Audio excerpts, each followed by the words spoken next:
The Monkey and the Crab by Japanese Folktales. Brought to you by TellStory.net, stories from around the world. One autumn day, a crab was taking a walk along a path when she found a rice ball lying on the ground. She picked it up, pleased with her lucky find, and started toward home. A clever monkey was watching from a nearby tree. He swung down and greeted the crab with a friendly smile. Hello, friend! I see you found a rice ball. How wonderful! But I have something even better, a persimmon seed. If you plant it, you'll have fresh fruit for years to come. Shall we trade? The crab thought about this. A rice ball would be eaten in one meal, but a persimmon tree would provide fruit season after season. She agreed to the trade and took the seed home. The crab planted the persimmon seed near her burrow by the stream. She watered it every day, pulled the weeds around it, and protected it from harm. The little seed sprouted and grew into a healthy young tree. The crab sang to her tree, "Grow, grow, little tree, bear sweet fruit for me." and the tree did grow, tall and strong, until it was covered with beautiful orange persimmons. But there was a problem. All the ripe fruit hung high on the upper branches, far beyond the crab's reach. The lower branches held only small, hard, green persimmons.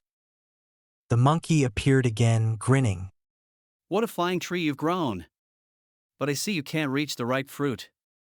Why don't I climb up and pick some for you? The crab was grateful for the offer. "Yes, please. I've worked so hard to grow this tree." The monkey scrambled up the trunk and into the branches. But instead of picking fruit for the crab, he began eating all the ripe persimmons himself. He sat among the branches, juices running down his chin, stuffing himself with the sweet fruit. "Hey, you were supposed to share with me." The monkey only laughed. These are delicious. Thank you for growing such wonderful persimmons. He reached down, plucked one of the hard, unripe fruits, and hurled it at the crab. The green persimmon struck the crab's shell with a crack. She cried out in pain. The monkey threw another and another, laughing cruelly as each one hit its mark. One persimmon hit the crab so hard that it broke through her shell. The crab crawled away, injured and grieving. The shock of the attack was too much for her. Before she died, she gave birth to several young crabs. As she took her last breath, she whispered to her children. "The monkey did this." The young crabs mourned their mother. When they were old enough to understand what had happened, they decided to seek justice for her death. But they were small and young, and the monkey was large and clever. They would need help. They sought out their mother's friends. First came a chestnut who had known their mother well. "I will help you," said the chestnut firmly. Next came a bee, buzzing with anger when she heard the story. "Count me in," she said. A mortar, a large, heavy stone used for grinding rice, joined them, rolling solemnly along the path. Finally, even a piece of cow dung offered to help. Together, they made a plan. They would go to the monkey's house and wait for him there. The chestnut hid in the hearth among the ashes. The bee concealed herself in the water bucket. The cow dung positioned itself just inside the doorway. The mortar climbed onto the roof above the entrance. When the monkey came home that evening, pleased with himself after another day of mischief, he stepped through his door and immediately slipped on the cow dung. He fell hard on the floor. What? He scrambled to his feet, confused and annoyed.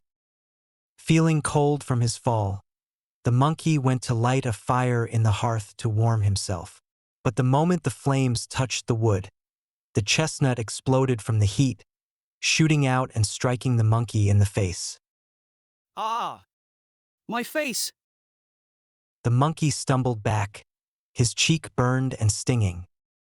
He rushed to the water bucket to splash cool water on the burn. But as soon as he reached in, The bee shot up from beneath the water and stung him right on the nose. Ow! Ow! The monkey jumped back, holding his nose, his face swollen and red. He tried to run out the door to escape, but as he passed beneath the entrance, the mortar fell from the roof. It dropped heavily onto the monkey, crushing him to the ground. The monkey lay pinned beneath the mortar's weight, unable to move. The young crabs came forward and looked down at him. You tricked our mother. You stole the fruit she had worked so hard to grow. And then you killed her with your cruelty. The monkey tried to speak, but his breath was leaving him.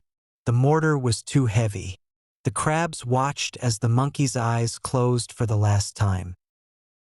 Justice had been served. The young crabs and their friends returned to the stream, where they tended the persimmon tree their mother had planted.